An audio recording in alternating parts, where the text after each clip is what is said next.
from the back line and one from further back a little bit in order to this is probably one of the most often used shots and least practiced.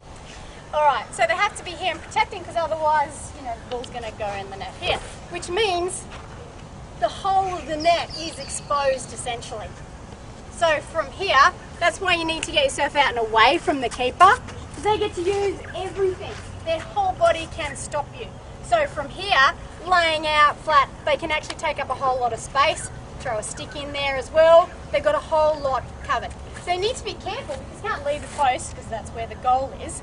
So there's a distance away that you need to be in order to negate the goalkeeper and open up all of that. So it might be here because the closer I am here, so just as we spoke about before and how much goal you have open to you is a better thing. So I might be here because I've opened up everything. Plus it gets me a little bit out of Caitlin's vision here. She can't actually see me, she's focused on the ball and I get to do whatever I want over here because she can't see me. Sometimes if you get into this spot here, you've got a defender with you and you do have to jump into this space at the last second and have this shot here, but you've still got this amount of goal to open and have a go at. So from here, the one-time shot is all about the wrists and your stick face, because from here, I need to get the ball over there. So even if it ends up here, I need to get out and around in order to get it into that corner. So one-time shot. What does that mean for the person on the ball? So I want to get this into that corner as soon as I can, because from here, so Kath, you want to pass me the ball. If I trap, she's moved. So I've got less. She's still moving and she's coming around because the smart keepers won't do the whole big arc anymore, which is really disappointing. They get across and cover the net, alright? So they don't follow this ball out here and still give you all of that. They come across here. It's annoying for strikers. But I still have this to aim at if I can get it there quicker. So the idea is that I don't trap it and that I hit it straight away. So as Caitlin's working out what's going on, she's moving, too late, I've already shot. She's turning to try and stop the shot after I've trapped it. No trap, already gone. So what's important for the person on the back line? There might be someone getting to the post on that. Accuracy. What else? Power. Good, because if Kath smashes the ball at me here, I can't do anything about it. My preference also would be that it's on the ground, because that's easier. So when the ball's on the ground, I've got all of my stick to use. So Kath, if you want to pass me the ball on the ground, I have all of this stick face available to me. The power comes from my wrists and my forearms. No time to do a big wind-up, but I am fully across this ball. It will not go through me unless she passes it too hard to me. I don't have time even to do that. Alright? So the pass from the back line is critical. The sharpness of this movement to tell this person exactly where I want the ball is critical as well. The easiest time, or so the accuracy is straight at you, so that you can actually step into here. So every time I should be able to knock it in that corner. Now if the ball comes a little bit back here, I can still step out and around and get the ball back there. If it goes in front, then I have to change. And I may change to this, or if it's done with some pace, just to knock it and deflect it in. But the idea is to one time knock this ball when it's coming straight at you. Same from here. So the angle changes a little bit from here, because when it's coming at you, there's a good angle into the corner there.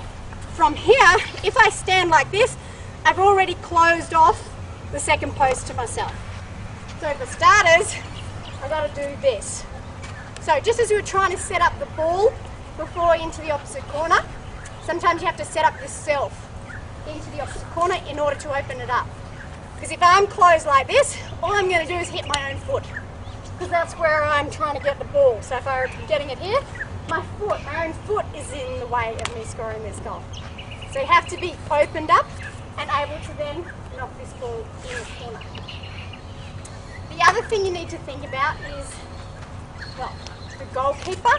Where you put this ball is the corner, but also then sometimes when you take this ball. So if this ball has taken a little while to get to me, so it's a really slow lumbering pass, Caitlin not only has the time to get the right line, but she gets the opportunity to close me down. So when we were talking before about the circle and the angles, so again, if I'm on the back line from here, I've got a slither of goal to shoot at. Here a little bit more, all the way through to the middle where then it starts to close up again, whole net.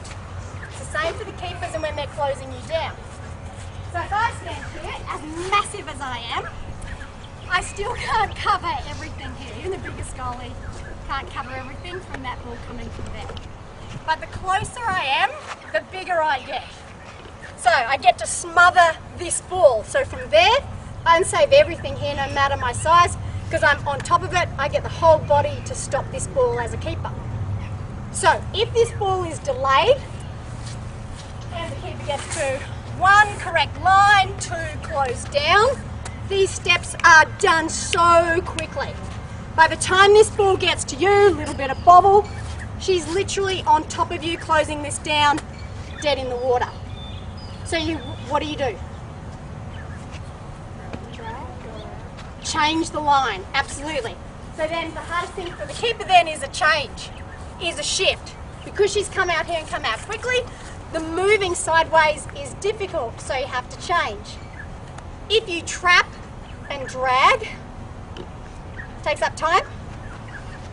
So the more things that you have to do, the more chances that it's going to be messed up because you're under pressure from the goalie. Again, they are whole body trying to stop you, so they can dive either way. They cover a lot of area. So how do you change the line on the keeper if you can't drag, if you want to get it done quicker than that, because there are defenders coming as well? Well, what do you think Caitlin's lining up off? So Kath is about to pass me. What's really slow? Where is she lined up to? To me. But what do I have available to me? I have a stick and I also have a leg. So that means that when this ball is coming slowly and Caitlin changes her line and starts to move down, I've already changed the line by taking this pass quicker. So she's lined up to me, but all of a sudden I'm shooting from this space. So this is not a really slow pass.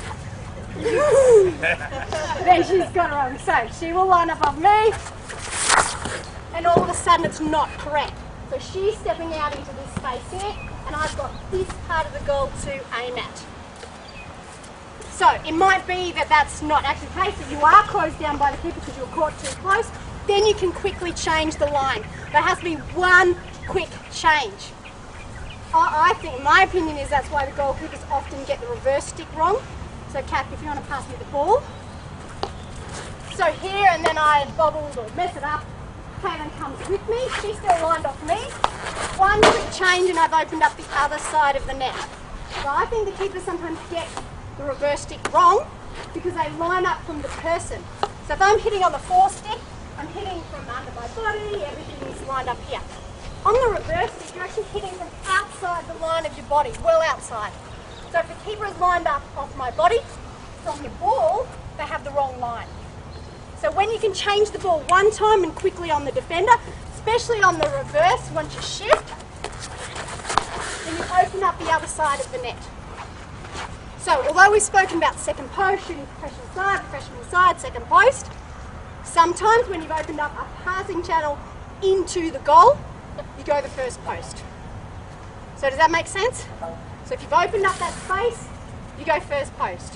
Getting across the line and there isn't any space on the first post, plus you've usually got a teammate to help you out, second post. So let's do that same movement, just not as far. So Izzy, you're here. So you're starting in here. Sarah, why don't you start here? So we'll do that same crossover movement. So if you recognise you've got too close to the keeper, you might take a step out of the way. Sarah's going to come in here and be down the whole time. So there's going to be a miss-hit, a mistrap, a deflection off a defender, a little touch by the keeper. That will fall here every time. You have to expect it to come every time. So Izzy starting there, the pass is to Izzy, and then you get one from here. Let's go.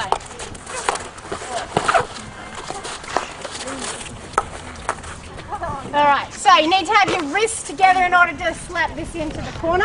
You don't face here, one time slap it into the corner. So sympathetic passes you guys so they can one time it, straight to them. Good. Down, Izzy, down, coming. Yep. So you've got to go to your reverse. The ball is coming to the post. So the person in the middle is shooting. The person in the post has to be thinking the ball is coming. So let's swap positions if you want him leading back and away. You're there. You want to go for every one of them? Forward and lead back. Shot in the game. You're back and lead forward. Girl. Finish each one. Stay down on the post. Be careful about just trying to use your hook. Trying to use the full stick face. So then it doesn't matter what comes at you. If it's on the ground, you will get a connection.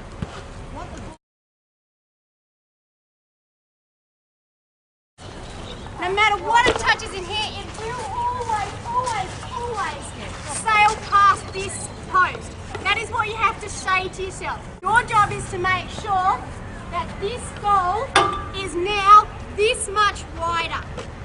You standing here like this does not help whatsoever. This helps. So from here I can do anything. Doesn't matter if it's lifted at my head because I can move, I'm watching, I'm alert, I'm down low. Anything that comes here I will get a touch on. You have to be willing this ball to come for you, you have to want to be the one to score. Then you will expect the ball every time and be alert and ready.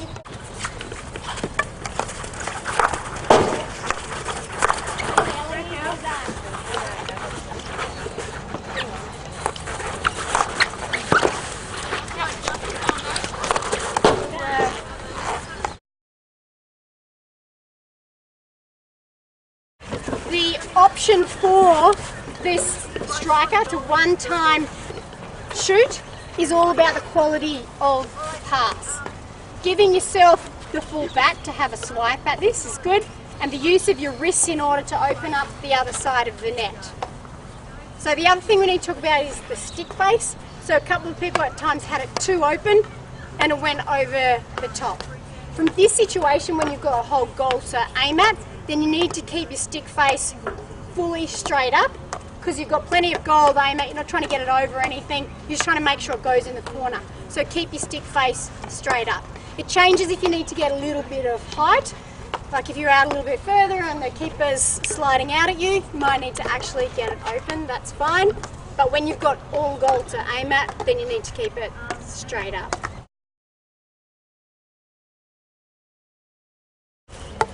One-time shot from here. This is going to come off the crazy catch and then you have to hit it in the net. So you have to hit it hard. You can put it anywhere in the net that you want, but you don't have much time. So the point of having a one-time goal shot is because you don't have time to stop and set it up. So on these, you don't have time to wait for the ball to bounce twice or 3 times before you decide that that's a good time to hit it in the net. Because the defender or the goalkeeper will have already run through and grabbed the ball. So one tip. So if we're talking about the one-time goal shot and the ball's coming along the ground, it's coming at you, so you can one-time knock it. And you get all of your stick to have a go at it when it's coming in this direction, and you're nice and low. So it doesn't matter between here and here, almost where you make the connection, you will get a connection. When the ball's bouncing, that obviously changes. So you can do the baseball wind-up, but you've still only got then, the ball's going up and down, one chance to hit the ball as you swing through here. So for us, and because you can't actually hit it over the top either, you have to have an element of, well, there's a limit in height with which you can hit it. So if you're doing baseball, then all of a sudden you lean back, open shoulders, and the ball goes for mass. So the idea is to make sure that you stay down with the ball. So the best way to do that is to have your bat upright and get your shoulders over the ball and swing through that way. So that means when the ball's bouncing, then no matter where it is on that plane, I've still got this full stick face to connect with it. Plus it'll help keep the ball down. So it's a bit more of a cricket shot rather than a baseball shot. Does that make sense? So we might try and see where this ball lands. Murph, why don't you start? Just do a couple of experiments with the ball. Yeah, I'd be watching out. Go team goalies. Just test first, Joss. First time shots. Okay.